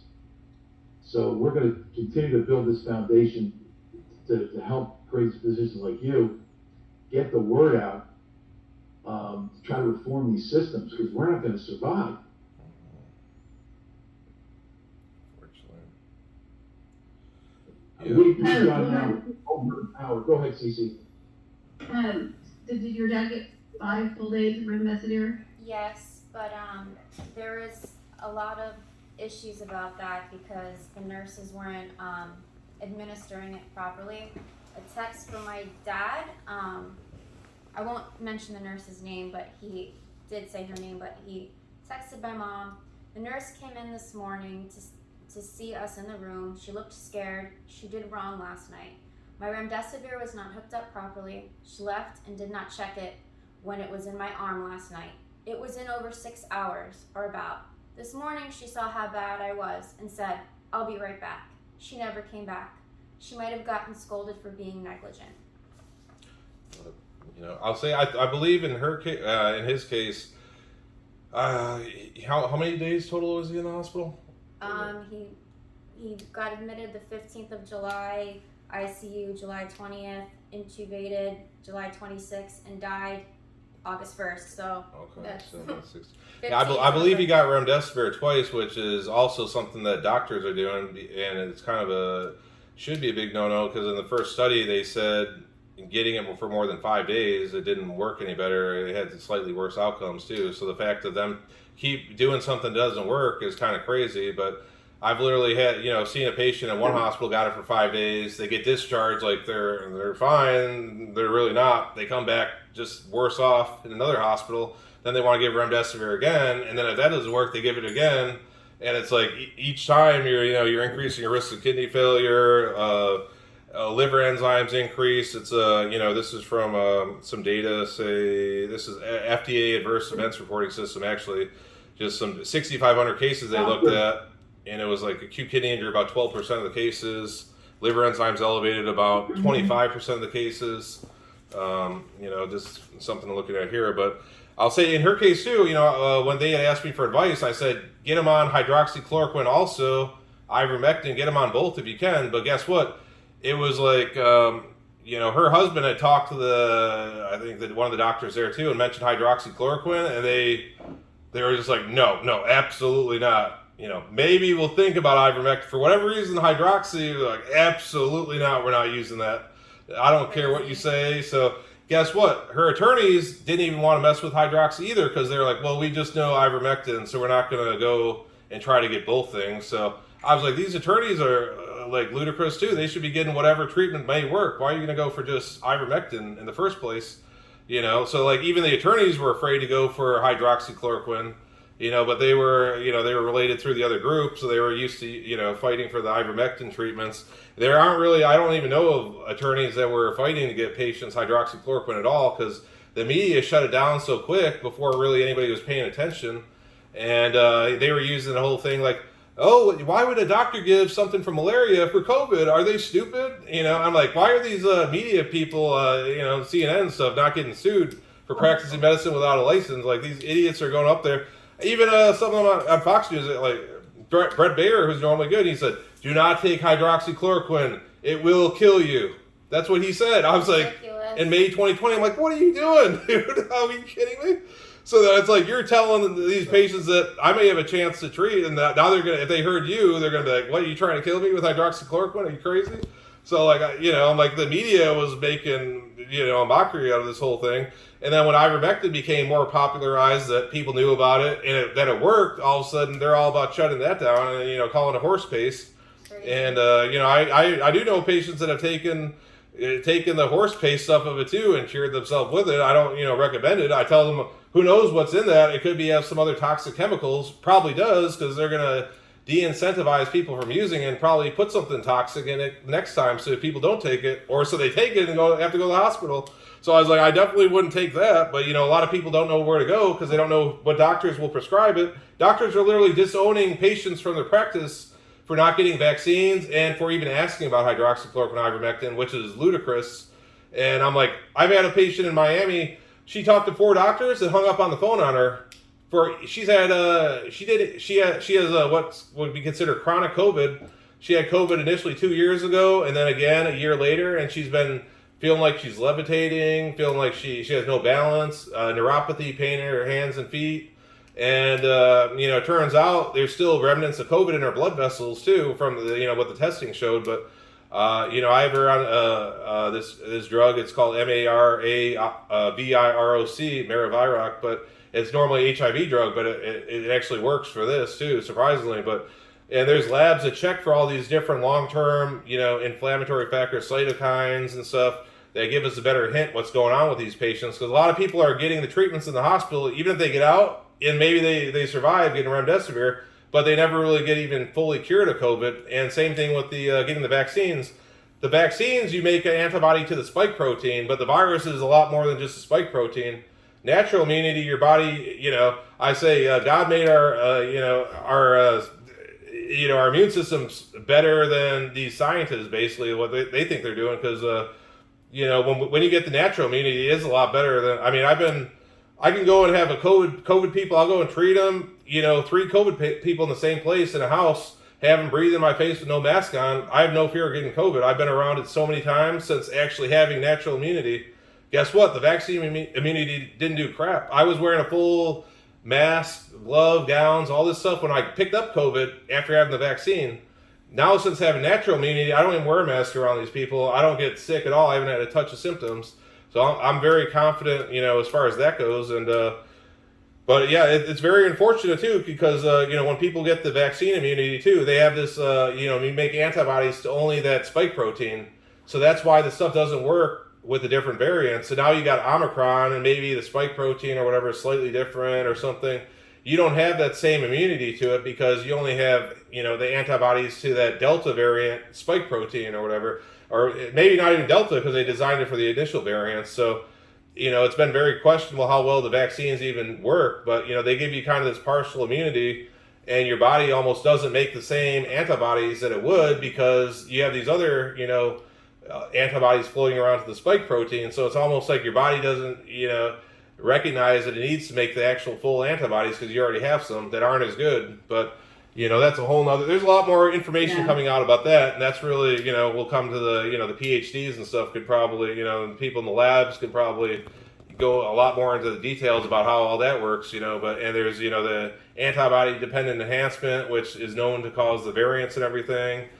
So there's a lot wrong with doing the vaccines that, from the beginning, I was like, there's no point in doing vaccines because, even without knowing the risks, even before they were developed, because we had basically what I would consider a cure, that worked as good as, treating somebody with pneumonia with an antibiotic. This is like a COVID viral pneumonia, which has a lot to do with inflammation. Steroids help a lot with it, anti-inflammatories, even, I had to use gout medications that work, colchicine, probenecid. There's a whole, list. I use Lasix, which is a diuretic to get fluid off the lungs.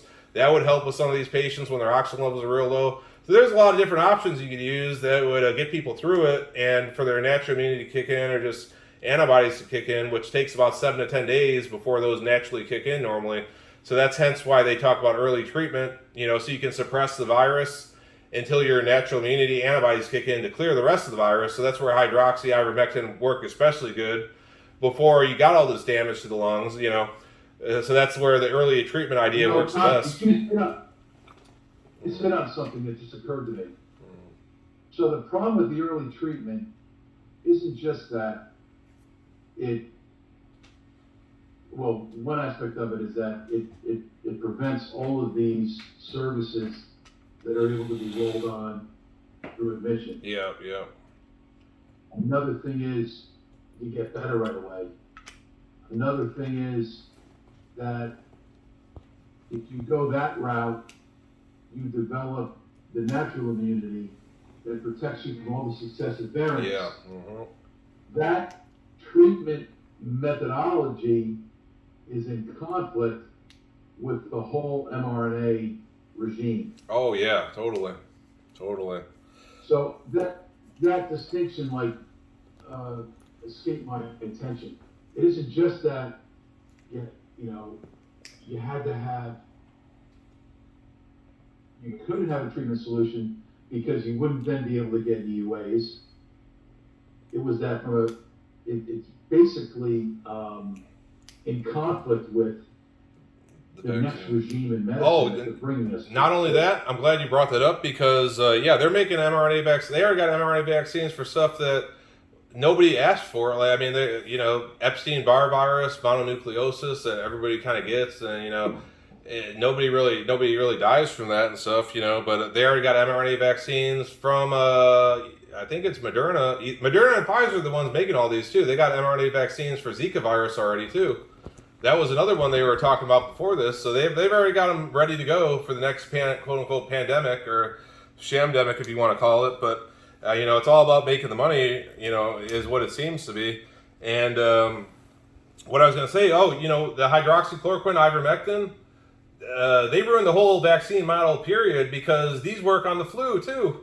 So guess what? They don't teach us this in med school. These are antiviral medications. They work on the flu, West Nile virus, other coronaviruses. So guess what? If doctors knew that these meds work for the flu, they would lose all their money on the flu vaccines every year. Their whole business model, these companies would go bankrupt because that's what they make a lot of money on. And they haven't been too innovative on making new drugs. All they want to do is make these, crap vaccines that they can get on the schedule for, young kids basically. And then it's not questioned anymore once it's on the schedule, So. You've seen the Red Cross study that has this massive data set on hydroxychloroquine, and it basically concludes you reduce your risk of cancer, heart disease. Yep. Blood sugar is controlled. One other one, arthritis. Yep. They look, because that's Red Cross, good side effects, right? Taking blood samples everywhere, and they're all over the world. And then you look at a picture of the globe, and you see the malaria zone nations until they went in with our vaccines. I would argue. Oh yeah. They're free of this stuff. I mean, when this gets out, are they going to be successful? Forget about what my opinion is on this. Do you really think they're going to be successful at covering all this up? No, I don't think so. No, I don't know how they would. I mean, it's really, the funny thing is actually, from talking to patients in different states, I realized right from the jump that people know a lot more than I thought they did, really, because I was in the hospital. You are kind of in, the echo chamber too in the hospital that everybody, thinks they're doing the right thing, or at least they play off like they are. The administration, all that. Granted, you could tell them, and they're just they just kind of discount you and tell you, oh yeah, you feel free to use hydroxychloroquine on your own time. Not in this hospital. You're going to be don't think about using that here. But there's a whole echo chamber with doctors and even the patients in there where some patients I try to tell them without, I can't just tell them hey, if you get admitted to the hospital, they're probably going to kill you in here without losing my job. So I'm like, well, I could. In the ER, when I go and see a patient who's going to be admitted, I'm like, I could send you home with these 2 meds. I'll even call you at home and make sure you're doing good. I could follow up with you. And if you need to, you can always come back tomorrow or another day. Some patients are just like, well, I feel more comfortable just staying in the hospital overnight. So I would go home, and some of these patients, I tell them, well, I think I could treat this at home. I had some of these patients, it pissed me off because I'm like, my patient would be dead 5 days later. And I'm like, this is a 65-year-old patient, and I'm like, what happened? I'm like, I was going to send them home, and they would be alive. I know they'd be alive. They're dead 5 days later because they put them on remdesivir the next morning. So that pisses me off as a doctor too, and the fact that they're not allowing family in the room to see the patients until the final day they die, basically. So they're getting away with not doing physical therapy, not doing the treatments, that they should. The family's normally there to say, hey, why aren't you guys doing this? Why can they get a breathing treatment? Different things. They keep the nurses, on point with this stuff. So now the families aren't even allowed to be in there too. And I'd have to call the family members on the phone every day. And I'm like, the last days I was working in the hospital too, when they started blocking my orders again, because it would be back and forth. Sometimes they let you order, sometimes they wouldn't. But I had 20 out of 30 of my patients with COVID, and I'm like, I don't want to have to be calling these 20 family members and telling them all their loved ones died. Because I know that, most likely, hey, my number is 15 out of 20 are probably going to die getting remdesivir, based on just a random, actually that was every patient in our group in the hospital with COVID at the time when I checked when I came with those numbers. So I was like, that's pretty crazy, because I'm like, I didn't see 15 whole patients die in 3 months at the last hospital I was at with COVID. now you got 15 patients out of 20 in a week that are dead. And, you know, that's what really kept me going with this. But when I talk to patients in other states, like Arizona especially, they'd be going down to Mexico to get it. And they're like, yeah, I just drove down to Mexico to get ivermectin. They still call us, like, how much should I take and stuff like that sometimes. You know? But I was like, this is crazy, because they all knew, and they said, hey, my friend across the street went to the hospital. They died a week later, and they gave him remdesivir, and they died. So, like, people know that they're going to the hospital getting remdesivir. The smart ones would see their neighbors going in and dying, and they're like, I'm not going in there. I'm not going to the, you know, death camp. And they're like, I know what they're going to give me. And then sometimes they go in there, and, you know, some people don't even want to get the test, because I have seen questionable stuff on the test where I've seen even a nurse, you know, I can't verify this, where they've seen toxic chemicals on the swabs too. So, you know, I haven't personally verified and tested it, but I have seen some nurses doing that. But guess what? I don't even get access in the hospital to really even see the test, because they're locked away somewhere. I don't get to see the vaccines. I don't get to order the vaccines. Vaccines are done by the nurses, and doctors don't have any say in it. Usually they give the vaccines before the doctor even sees the patient, sometimes in the ER. Sometimes they'll give the vaccine when somebody's got COVID and they didn't even get the COVID test back, and they give them the vaccine, which is like, all right, so now you got COVID, now you're getting a whole, you know, however many millions or billions of spike proteins you're going to get to fight off too. So I'm like, why, you know, but that's how it works with vaccines. They go and ask them, have you got vaccinated? No. Do you want it? They give it right away. They don't consult with the doctors at all. So they keep the doctors out of it. They keep the highest level people out of it, and they keep the pharmacists and nurses giving the vaccines out, basically, because the doctors may ask questions and know better. So that's another fascinating aspect of this. They're basically creating another way to administer everything that gets it out from oversight. Yep. Similar to... And then the military giving vaccines too, you know, and people below pharmacists too. Anyone they hire can give it. That's such an obvious purge. It's classic purging behavior of a country that shares similarities with other declining nations in late stages. I mean, like, how people don't see that as being a concern. There's so many warning signs around this thing.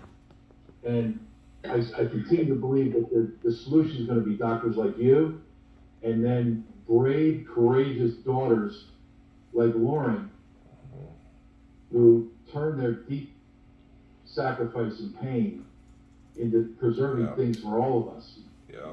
But I want to preserve the ability to come back and interview you both separately, because there's so much more that we need to dive into here.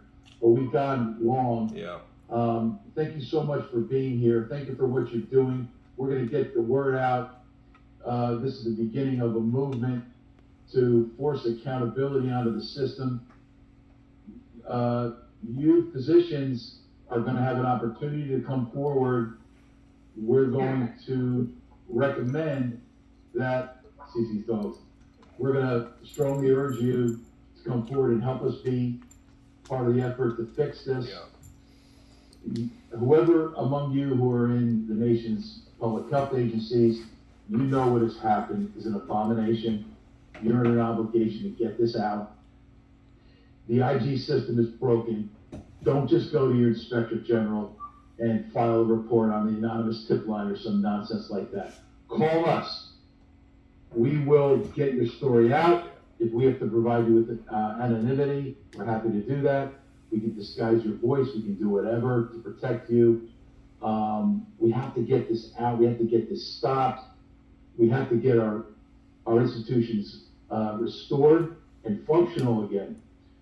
It probably means we're going to have to get top-level people out of it and get people in there like the good doctor here and other doctors who are motivated by evidence-based medicine, the scientific method, morality, ethics, the whole thing. They make that paramount. We can fix this problem, but we're closing in on midnight.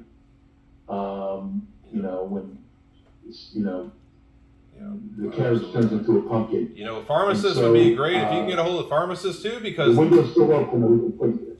You know, it's still in Florida, even though Florida is, we're supposed to be the freest COVID state, but I can't even order these meds still in the pharmacies, the chain pharmacies in Florida, without, the pharmacist refusing to fill it, and I tried to write them, prescription for the meds, and the pharmacist flat out refused. And actually, I went in person to talk to one of these pharmacists for her prescription, and they were gonna, basically they're like, "What is this prescription for? Like, if it's for COVID, we're not doing it." I'm like, "Oh, well, she's gonna go to she needs it for prophylaxis. She's gonna go to Africa." And they're like, "Well, no, we're not gonna fill it. You hesitated answering me." And I'm like, firstly, I said, "Does it matter?" I'm like, "It doesn't matter what." I don't have to put a diagnosis for every prescription I order. This is like not a controlled substance or something. Like, why are you guys so worried about this? So I don't know who got to them exactly, but it's across. This is every CVS, Walgreens, Publix in Florida. All these grocery store pharmacies. All over the country too. So they got a whole memo telling them that this stuff's dangerous.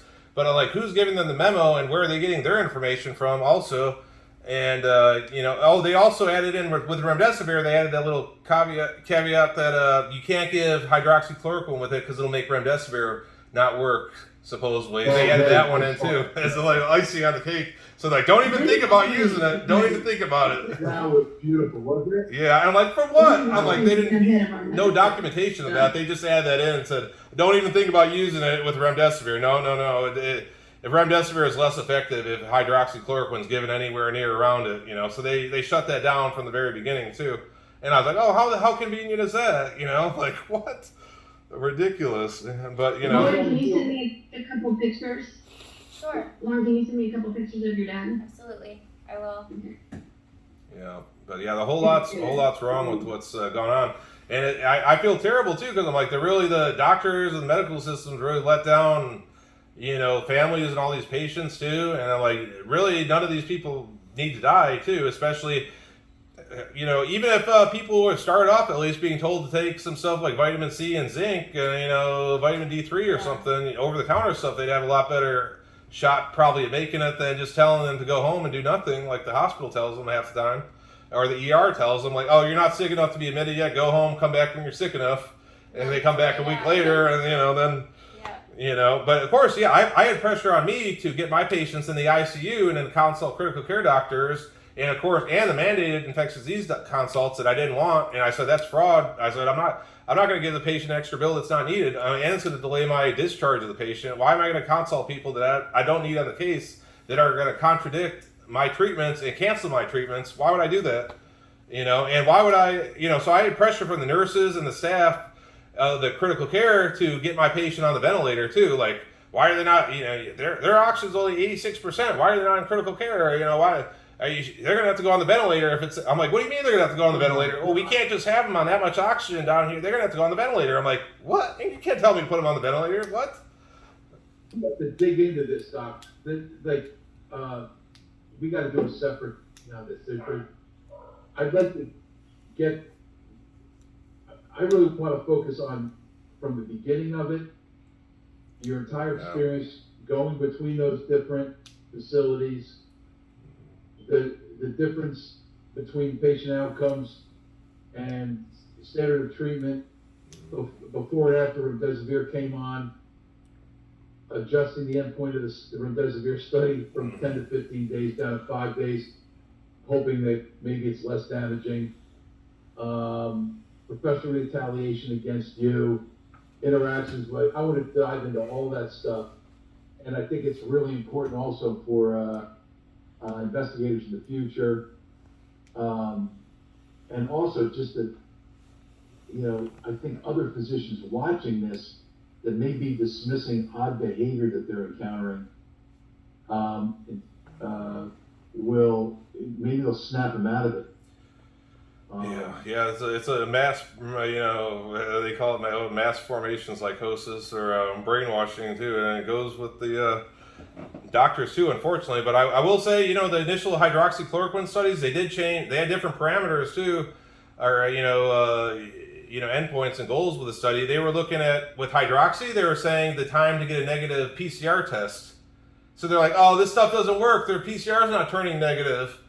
But with remdesivir, they say, oh, well, the time to recovery was a few days less. They changed it from the mortality, so it's like, even if in the studies they'd say, oh, hydroxy didn't have any mortality benefit over the standard of care, which was like 6 other drugs. So to me, like a Brazilian study way back when, and I was like, it sounds to me like that works. So you're saying hydroxychloroquine had the same mortality rate as using steroids, antibiotics, vitamin C, zinc, whatever else. So you're saying all these other things they may have used, and versus just hydroxychloroquine, and it was the same mortality rate, same percent dying. So I'm like, that tells me that works as good as 5 other things. You know, that doesn't tell me it doesn't work, but that's like how they skewed the data. Or they'd say, oh, well, the PCR test didn't turn negative, you know, in 10 days, so that means it doesn't work. I'm like, we don't look for a PCR test to see if somebody's clinically better and if they're surviving. Like, a PCR test could be positive for 30 days because you get little bits and pieces and they're amplifying those. So you get a little fragment of the virus they amplify and it's still going to be positive. It doesn't mean that they're not cured of the virus, more or less, you know. So they were looking at totally different, you know, goals of these studies. But for remdesivir, you know, they didn't look at the mortality. That would, you know, of course there was no mortality benefit. So that would have thrown it out right from the beginning if they did what they did with hydroxy. But, you know, like I said, different parameters, they're looking at different things. Yet Fauci would come out and say, oh, there's a bias. They must be biased. That's why hydroxychloroquine they think works. The study was too small. So he was the one with the bias right from the jump. So I'm like, he you know, also from his emails that got exposed too, it looked like he was recommending hydroxychloroquine to family members too, while telling everybody else it didn't work. So I don't know what you can trust from him, but I didn't trust him really from the beginning. You know. But it's so bad. But I'm glad more people are finding out, you know, what's going on. And it's really, you know, unfortunately, it's taken so long, too. Just like, you know, it took a year or more just for them to acknowledge that this virus may have come from possibly from a lab when it was pretty well, you know, very certain, it seemed like from the beginning, you know, just based on some things, like I said, that there's no other virus that I could find that exists in nature that's that small, for one. So there's a couple dead giveaways there, too. And just the fact they had patents on all these other coronaviruses too, very similar. On these other back coronaviruses, they got like 30 other viruses that they got patents on. So I'm like, why would you think this didn't come from the lab when you got patents on every other one that's slightly different from it? But this one just came from nature. Yeah, that happened. So it's so crazy. It's like, yeah. no matter how you look at it, it's like yeah. The whole thing's preposterous, It really and yet is. everybody just goes along like a zombie. Yep. Like everything's fine and this is normal, and people are dropping like flies. Yeah. You know, it's, I don't know how they do it. You know, maybe the best explanation is there is a foreign nation involved. Yeah, very well could be. Here, Well, you know, China decided to, China did, in August of 2021, last year, they increased their allowed, you know, birth from one child to 3. I don't know if you heard about that in August. So I'm like, what are they planning to come and bring them all over here once we're all dead? You know, so they're planning to expand their population quite a bit from 1 baby to 3. Where are all those babies gonna, where are they all gonna go? Okay, well they're killing us off, letting us use remdesivir over here, and COVID's doing its thing, but I wouldn't be surprised. I mean, there's definitely influence. Someone's getting paid off. There's obviously a lot of, financial benefit to a lot of people. A lot of people make a ton of money on these stocks, and companies that were potentially going to go bankrupt. HCA got the most money from the CARES Act out of any hospital group in the country too. And, so to me, I'm like, these hospitals have been, some of them, I mean, it depends where you're at too. I mean, there's a big difference in different hospitals and different states and everything, and standard of care and stuff and how things go. But with this, it was like a universal thing that somehow the whole country was captured by, whoever's running the show here, that remdesivir has got to be used, as soon as they could figure it out, let's use that. And then everybody's got to get a vaccine. And they tried to get to us by saying, doctors, if you say vaccines don't work, we're going to take your medical license. So they started with that whole media thing too, to scare doctors from saying not to get a vaccine from the beginning too. So like, we're getting hit on all angles here. So but it's crazy though. But I'm glad more people are getting involved in this and figuring out really the travesty that's happened, and that's still happening too. And it's crazy because people don't know where to go. They don't know. They can't see their normal doctor to get these meds. Or their doctor will disown them. Ivermectin, how dare, what? Ivermectin, you crazy? We're not going to give you ivermectin. What? Don't come back to my practice again, which isn't even really technically ethical at all, or I don't even think legal for doctors to do that. You're supposed to give 30 days and notice and to dismiss someone from your practice, not just say you didn't get the vaccine, don't come back here again. Or you didn't, Right. you know, so I don't know, you know, the doctors are going, you know, I'm not happy with my, you know, with the fellow doctors here in this regard either, because, you know, this is just, you know, morally wrong too, what they're doing, so. Unacceptable. Yeah. We'll get down to the bottom of it eventually. With your help and with Lauren's help. Well, thank you very much. We'll be following up with you both for going to do this again. Great, thank you so much. There's a lot about Lauren's story too that we got it in concentrated Yeah. form. I'd like to dive into that a little bit more. Thank Thank you you both. very much for Thank what you, you're guys. both doing. Thank you so much. Thank you. Appreciate it. All right. Okay.